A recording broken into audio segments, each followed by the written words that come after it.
응급실을 갑자기 쓰러져서 실려가셨다. 특히나 심장이 미친 듯이 뛰어서 심장 발작으로 응급실에 가셔서 온갖 검사를 다 했는데 검사는 이상 없다 라는 소견을 받으신 분들 꼭 보셔야 됩니다. 저희 환자분이 3년간 응급실을 몇 번을 가신 줄 아세요? 자그만치 50번이에요. 50번. 3년간 50번을 119 실려가셨어요. 왜요? 네, 생혈액 검사는요, 현미경이에요. 현미경으로 이제 혈액을 직접 그 자리에서 바로 체열을 해서 바로 그 자리에서 현미경을 관찰해서 이제 모니터에 환자분 적혈구 상태를 바로 보여드리는 검사거든요. 근데 이게 왜 필요하냐? 응급실을 갑자기 쓰러져서 실려가셨다. 특히나 심장이 미친 듯이 뛰어서 심장 발작으로 응급실에 가셔서 온갖 검사를 다 했는데 검사는 이상 없다 라는 소견을 받으신 분들 꼭 보셔야 됩니다. 생혈액 검사 꼭 하셔야 됩니다. 저희 환자분 케이스예요.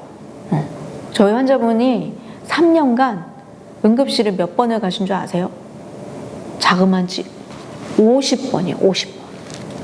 3년간 50번을 119 실려가셨어요. 왜요? 심장 발작으로요. 심장이 미친 듯이 뛰어서 심장 발작으로 갔어요. 온갖 검사 다 했어요. 진짜 입원 치료 6번 하면서 온갖 검사 다 했는데 결과는 뭐예요? 이상 없다. 그러면 양방에서 뭘 주냐면 정신과 약을 줘요. 진정하라고. 진정제를 줘요. 근데 사실 그것도 그렇게 썩 좋은 게 아닌 게 이제 심장이 미친 듯이 뛰었다는 건 여기에 허혈성 심질환이 생긴 거예요. 그러니까 심장이 산소를 공급을 제대로 못 받은 거예요. 근데 이제 그 정신과 약의 대부분 안정제는 부교감 항진이라서 심장 쪽으로 더 혈류가 안 가게 돼 있어요. 그래서 저는 그걸 처방하는 것도 사실 환자들이 어떻게 보면 정신적으로 조금 편안해질 수는 있겠지만 그게 과연 그 심장에 좋은가는 사실 의문이에요. 저는. 네. 그래서 그 응급실 의사분들 처방하실 때 좀 더 그것도 생각 한번 해주셨으면 좋겠어요. 그 환자분이 결국은 3년간 양방치료, 입원치료 다 하고 원인을 못 찾으셨어요. 근데 저한테 오셔서 현미경으로 원인을 찾으셨어요. 무슨 문제일까요? 적혈구 문제였어요. 적혈구는 우리가 너무 알아요. 학교에서 중고등학교 때 생물 시간에 다 배웠잖아요. 이 적혈구가 무슨 일을 해요? 우리 몸에서? 산소를 공급해주죠. 적혈구가 산소를 공급해줘서 산소를 날라다줘요.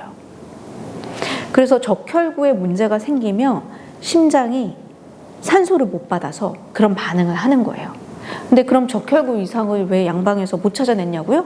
이게 기본 CBC라는 혈액 검사가 있거든요. Complete Blood Count라고 저희도 하고 있는 검사예요. 전혈구 검사. 저도 실은 CBC만 했었어요. 처음에는 CBC만 했었어요.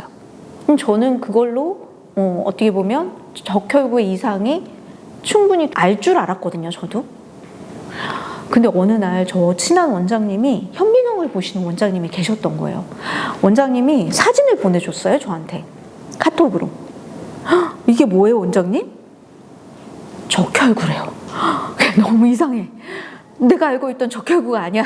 내가 알고 있던 그 예쁜 적혈구가 아닌 거예요.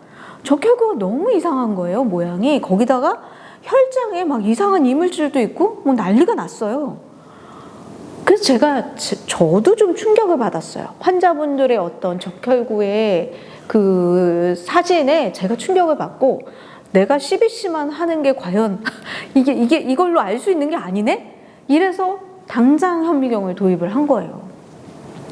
그래서 현미경을 봤더니 그래서 계속 쌓았죠. 그랬더니 이제 적혈구의 이상이 이 CBC는 이게 볼륨의 카운트를 하는 거예요. 그러니까 이게 입체감이 있고 그 구조가 있으면 얘를 살아있는 기능의 개수로 세는데 실제는 안 그래요.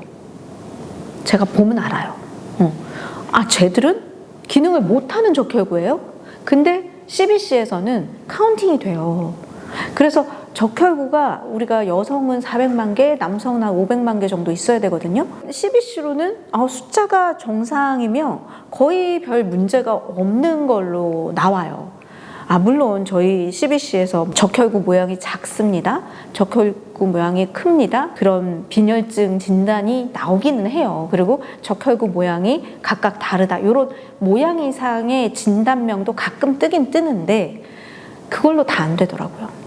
이분이 응급실에 그렇게 가셨던 분이 적혈구를 봤더니 정말 적혈구가 거의 좀 녹아있다고 해야 되나? 거의 없어요, 형체가 없어진 애들도 엄청 많은 거예요. 그러니까 아주 건강한 애들은 없었어요. 그러니까 그래도 그나마 어느 정도 기능을 하는 애들이 있어요. 그럼 그 적혈구들이 심장을 통과할 때는 멀쩡한 거예요. 그런데 정말 완전 녹아있고 거의 죽어있는, 거의 병들어 있는 적혈구가 꽤 많았단 말이에요, 그분이. 그럼 걔들이 혈관을 흘러서 지날 때는 심장이 어떻겠어요? 산소를 받을 수 있을까요? 못 받아요. 못 받아요. 그게 원인이었던 거예요. 결국 적혈구가 이상이었던 것이 바로 원인이었고, 저는 이것도 적혈구 자가면역증으로 봐요. 이제 적혈구 이상, 이 문제를 찾아야 돼요. 그래서 저는 심장 발작으로 응급실에 자주 갔는데 원인을 알 수 없다라는 진단을 받으신 분들은 생혈액을 꼭 하셔야 됩니다. 생혈액을 꼭 하셔서 적혈구가 얼마나 건강한지 아니면 얼마나 건강하지 않은지, 적혈구 자가면역 혈증으로 봐요, 저는. 네, 백신으로 유발된 적혈구 자가면역 혈증이 나에게 나타났는지 안 나타났는지를 꼭 보셨으면 좋겠어요. 이게 약이, 저희 한약이 있어요. 우리 약이 그게 실은 혈액암 치료하는 약이거든요. HLH라는 병명이 있어요. 그게 혈액암 중에서도 조금 악명 높은 혈액암인데 백혈구, 적혈구, 혈소판을 다 죽이는 거예요. 그런 혈액암이 있어요. 그래서 그 혈액암을 앓으신 어르신께서 우리 약을 드시고 살아나셨거든요. 그게 벌써 3년 전이 일인 것 같아요. 이 손상당하는 자가면역처럼 이렇게 파괴되는 적혈구, 백혈구, 혈소판을 다 정상화시키는 약이 있어요.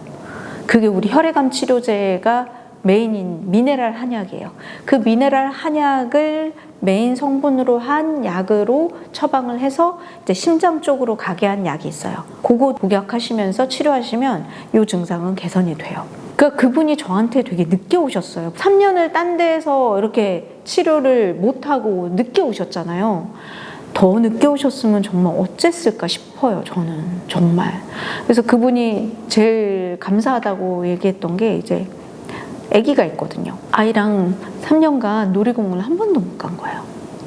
왜냐면 엄마가 계단 오르내리는데도 숨차고 일상생활도 안 되고 언제 갑자기 심장 발작이 나타날지도 모르고 놀이공원을 가봐요.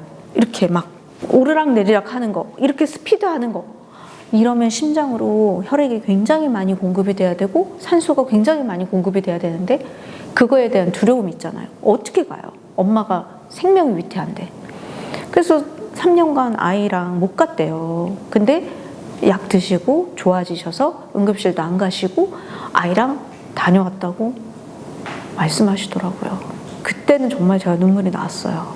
그리고 그게 제가 치료할 때 가장 보람된 것 같아요. 네.